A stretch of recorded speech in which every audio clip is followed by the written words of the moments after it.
कल्पना कीजिए कि आपके बैंक खाते में 1.5 करोड़ रुपए पड़े हैं और आप इसका पूरा फायदा नहीं उठा पा रहे हैं। आप सोच रहे होंगे इतना पैसा होने में क्या ही बुरा हो सकता है, लेकिन क्या आप जानते हो कि आपका पैसा धीरे धीरे अपनी वैल्यू खो रहा है। आपको ये अच्छा लगेगा कि आप किसी भी टाइम एटीएम में जाकर अपनी जरूरत के हिसाब से रकम निकाल सकते हैं। हालांकि एक बड़ी अमाउंट को फिक्स्ड डिपॉजिट में रखने के बहुत से नुकसान हैं। तो इस वीडियो में हम बैंक अकाउंट में ज्यादा पैसे रखने के नुकसान के बारे में बात करेंगे। पहला पॉइंट है मुद्रास्फीति का प्रभाव, इफेक्ट ऑफ इन्फ्लेशन। इन्फ्लेशन के कारण बचत खाते में पड़ा पैसा टाइम के साथ अपनी वैल्यू खोता जाता है। इन्फ्लेशन का सीधा सा मतलब है कि चीजों की कीमतों में लगातार बढ़ोतरी होना। मान लो कि आज 1 किलो टमाटर 50 रुपए का मिल रहा है, लेकिन एक साल बाद शायद 60 या 70 रुपए का मिल रहा हो। यही है इन्फ्लेशन। अब सवाल आता है कि इसका आपके बैंक अकाउंट में पड़े पैसे से क्या लेना देना है। मान लीजिए आपने आज बैंक में 1 लाख रुपए जमा किए हैं और मान लीजिए कि अगले साल इन्फ्लेशन का रेट 5% रहा, तो अब अगले साल भी आपके अकाउंट में 1 लाख रुपए होंगे, लेकिन इन 1 लाख रुपए से आप उतनी चीजें नहीं खरीद पाएंगे जितनी आप आज खरीद सकते हैं। क्यों? क्योंकि एक साल में सभी चीजों की कीमतें 5% बढ़ गई हैं। इसे एक और एग्जाम्पल से समझते हैं। आज आप 1 लाख रुपए में 100 किलो टमाटर टमाटर खरीद सकते हैं। अगर 1 किलो टमाटर 100 रुपए का है, तो एक साल बाद आपके अकाउंट में अभी भी 1 लाख रुपए हैं, लेकिन अब 1 किलो टमाटर 105 रुपए का हो गया है। तो अब आप 1 लाख रुपए में सिर्फ 95 यानी 95 किलो टमाटर ही खरीद पाएंगे। ये है इन्फ्लेशन और उसके बढ़ने से चीजों की वैल्यू घटना। यही सेम सीन भी होगा आपके साथ। आपके 1.5 करोड़ रुपए एनुअल रेट से सिर्फ 3.5% का छोटा सा इंटरेस्ट कमाएगा। ज्यादातर मामलों में एवरेज इन्फ्लेशन 7 से 8% के आसपास रहती है, और इसे ध्यान में रखते हुए आप अपने 1.5 करोड़ रुपए में वास्तविक return is equal to return minus कर माइनस मुद्रास्फीति ये कमा रहे हैं। नेक्स्ट पॉइंट है अवसर लागत, अपॉर्चुनिटी कॉस्ट। सेविंग अकाउंट में पड़ी धनराशि या अमाउंट से बेहतर रिटर्न वाले अन्य निवेश ऑप्शन से होने वाले लाभ का नुकसान। अवसर लागत का मतलब होता है कि किसी चीज को चुनने के लिए किसी दूसरी चीज को छोड़ना। ये एक ऐसा प्रिंसिपल है जो हमारी जिंदगी के हर पहलू में लागू होता है, खासकर पैसे कमाने के मामले में। मान लीजिए आपके पास 10 लाख रुपए हैं और आपने ये पैसा बैंक में सेविंग अकाउंट में रख दिया है। तो सेविंग अकाउंट पर आपको सालाना 3% का इंटरेस्ट मिल रहा है। अब आप इस पैसे को शेयर मार्केट में इन्वेस्ट करने के बारे में सोच रहे हैं। तो शेयर मार्केट में आपको औसतन एवरेज 10% का रिटर्न मिलने की उम्मीद है। अगर आप अपना पैसा सेविंग अकाउंट में ही रखते हैं, तो आपको साल के लास्ट में 30,000 रुपए का इंटरेस्ट मिलेगा, और वही पैसा शेयर मार्केट में इन्वेस्ट करते हैं तो आपको साल के लास्ट में एवरेज 1 लाख रुपए का रिटर्न मिल सकता है। अगर आपने अपना पैसा शेयर मार्केट में इन्वेस्ट किया होता तो आपको 1 लाख रुपए का रिटर्न मिलता, लेकिन आपने सेविंग अकाउंट में पैसा रखकर इस 1 लाख रुपए को खो दिया। ये 1 लाख रुपए ही आपकी अवसर लागत है, यानी आपने सेविंग अकाउंट में पैसा रखकर शेयर मार्केट में मिलने वाले बेहतर रिटर्न को छोड़ दिया है। नेक्स्ट और थर्ड पॉइंट है मनोवैज्ञानिक प्रभाव, साइकोलॉजिकल इफेक्ट्स। आसानी से उपलब्ध अमाउंट अनावश्यक यानी अननेसेसरी खर्च को बढ़ावा दे सकती है। जब हमारे पास आसानी से खर्च करने के लिए पैसे होते हैं, तो हम अक्सर उन चीजों पर खर्च करने लगते हैं जिनकी हमें वाकई में जरूरत नहीं होती। मान लो कि आपके बैंक में अगेन 10 लाख रुपए हैं। आप सोचते हैं कि आपके पास बहुत सारा पैसा है, इसीलिए आप एक नया महंगा फोन खरीद लेते हैं, भले ही आपके पुराने फोन में कोई खराबी ना हो। ये एक अननेसेसरी एक्सपेंस है, क्योंकि आपके पास पहले से ही काम करने वाला एक फोन है।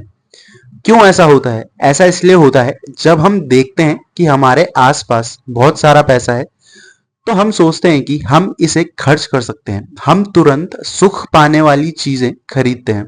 फ्यूचर के लिए सेव करने के बजाय हम अक्सर दूसरों के साथ तुलना करते हैं और उनकी जैसी चीजें खरीदने के लिए इंस्पायर होते हैं। ये चीज इसीलिए भी हानिकारक है क्योंकि अननेसेसरी एक्सपेंस करने से हम अपनी सेविंग्स नहीं कर पाते। अगर हम अपने खर्चों पर कंट्रोल नहीं रखते तो हम कर्ज में डूब सकते हैं और अपने लॉन्ग टर्म गोल्स को पूरा नहीं कर पाते, जैसे कि घर खरीदना या बच्चों की एडुकेशन के लिए पैसे बचाना। इससे बचने के लिए एक बजट बनाएं और उसके अकॉर्डिंग ही खर्च करें। अपने फाइनेंशियल गोल्स को लिखें और उन्हें हमेशा याद रखें। उन चीजों पर खर्च करने से बचें जिनकी आपको वास्तव में जरूरत नहीं है। हर महीने कुछ पैसे बचाने की आदत डालें। नेक्स्ट और फोर्थ पॉइंट है अनिवार्य निवेश यानी मैंडेटरी इन्वेस्टमेंट। आवर्ती जमा या एसआईपी जैसे इन्वेस्टमेंट ऑप्शंस के माध्यम से बचत को बढ़ावा देना। अनिवार्य निवेश यानी जरूरी इन्वेस्टमेंट का मतलब है कि आप अपने आप को पैसे बचाने और निवेश इन्वेस्टमेंट करने के लिए बाध्य कर रहे हैं। ये थोड़ा सा अनुशासन यानी डिसिप्लिन लगता है, लेकिन ये आपके पैसे को बढ़ाने का एक शानदार तरीका है।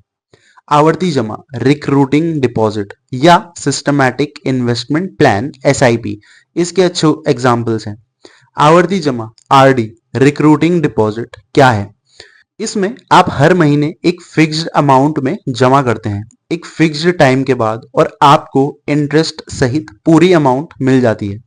मान लीजिए आप हर महीने 5,000 रुपए का आरडी करते हैं। 5 साल बाद आपको इंटरेस्ट के साथ एक अच्छी खासी अमाउंट मिलेगी। सिस्टमैटिक इन्वेस्टमेंट प्लान एसआईपी ये क्या है? इसमें आप हर महीने एक फिक्स्ड अमाउंट म्यूचुअल फंड में इन्वेस्ट करते हैं। ये स्टॉक मार्केट से जुड़ा होता है, इसीलिए रिटर्न थोड़ा ज्यादा हो सकता है, लेकिन इसमें रिस्क भी होता है। मान लीजिए आप हर महीने 2,000 रुपए का एसआईपी करते हैं। 10 साल बाद आपके पास एक अच्छा इन्वेस्टमेंट पोर्टफोलियो हो सकता है। डिसिप्लिन्ड इन्वेस्टमेंट करने से आपको पैसे बचाने की आदत डेवलप होती है। आप अपने गोल्स को प्राप्त करने के लिए पैसे बचा सकते हैं, जैसे कि घर खरीदना, कार खरीदना या बच्चों की शिक्षा के लिए। आपका पैसा टाइम के साथ बढ़ता जाता है। एसआईपी के मामले में आप रेगुलरली इन्वेस्टमेंट करके मार्केट के अप्स एंड डाउन्स का इफेक्ट कम कर सकते हैं। नेक्स्ट और फिफ्थ पॉइंट है निष्क्रियता का खतरा, डेंजर ऑफ इनएक्शन।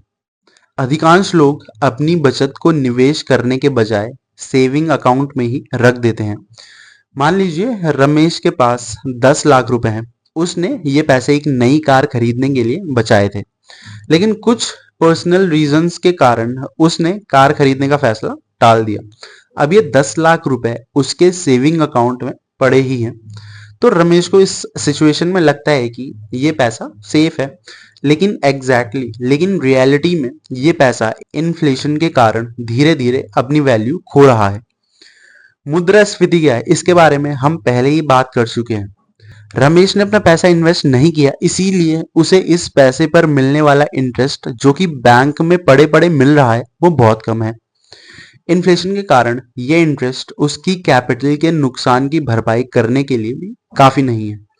अगर रमेश ने इस पैसे को शेयर मार्केट या म्यूचुअल फंड में इन्वेस्ट किया होता तो उसे सेविंग अकाउंट से कहीं ज्यादा रिटर्न मिल सकता था।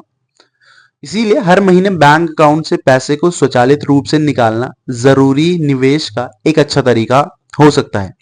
आरडी या एसआईपी डिसिप्लिन्ड इन्वेस्टिंग का एक अच्छा पहलू है। कुछ जरूरी अमाउंट को इमरजेंसी फंड के रूप में रखना कुछ हद तक ठीक है, लेकिन हालांकि एक बड़ी फैट अमाउंट ऑफ मनी को फिक्स्ड डिपॉजिट में किसी को रखना भी नहीं चाहिए। नेक्स्ट और सिक्स्थ पॉइंट है तरलता का जोखिम, लिक्विडिटी रिस्क। लिक्विडिटी में रिस्क का मतलब है कि आपके पैसे को जब आप चाहें आसानी से निकालना आपके लिए मुश्किल हो सकता है। ये खासकर तब होगा जब बैंक के पास आपके पैसे वापस करने के लिए पर्याप्त इनफ अमाउंट ऑफ मनी नहीं है। मान लो कि आपके बैंक में अगेन वही 10 लाख 20 लाख या 30 कितने भी रुपए हैं, आप कुछ भी मान सकते हो। अगर अचानक देश में आर्थिक मंदी आ जाती है तो बहुत सारे लोग एक साथ अपना पैसा निकालने के लिए बैंक जाएंगे। ऑब्वियसली इस सिचुएशन में बैंक के पास इतना पैसा नहीं होगा कि वो सभी को एक साथ उनके पैसे दे सके। यही लिक्विडिटी का रिस्क कहलाता है। लेकिन क्या आपको वाकई में चिंता करने की जरूरत है?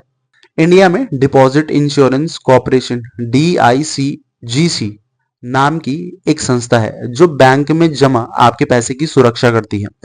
अगर कोई बैंक दिवालिया या बैंक करप्ट हो जाता है तो DICGC आपको 5 लाख रुपए तक की जमा राशि वापस कर देगी। यानी अगर आपने किसी एक बैंक में 5 लाख रुपए से ज्यादा जमा किए थे या किए हैं तो उस सिचुएशन में उसमें से केवल आप 5 लाख रुपए आपके 5 लाख रुपए ही आपको मिल पाएंगे। आप हमेशा याद रखें कि बैंक चूज करते टाइम बड़े और मजबूत बैंकों को चुनें। अपने पैसे को अलग अलग बैंकों में डिस्ट्रीब्यूट करके रखें।